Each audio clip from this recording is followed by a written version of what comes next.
কেমন লাগছে লাইলা তোমার আজকে এই ব্রেকআপ পার্টিটার আয়োজনে তোমার কেমন লাগছে?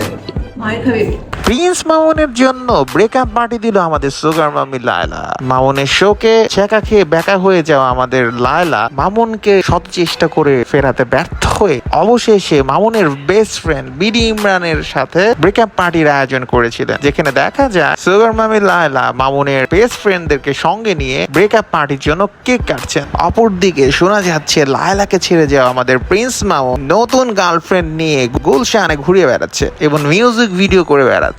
এক সময় এই সুগার মামি লায়লাকে আমাদের প্রিন্স মামুন নিজ হাতে খিচুড়ি খাইয়ে দিত এবং অবসর সময় কাছে বসিয়ে মদ খাওয়াতো। এই মদ খাওয়ানোর ফলেই আমাদের প্রিন্স মামুন লায়লাকে মাতাল অবস্থায় এর আগের বার মেরে ঘর থেকে পালিয়েছিল। সেবার লায়লা প্রিন্স মামুনকে ফিরিয়ে আনতে পারলেও এবার আর ফিরছেন না মামুন, তাই অনেক দুঃখে বিডি ইমরানের সাথে ব্রেকআপ পার্টি দিচ্ছেন লায়লা।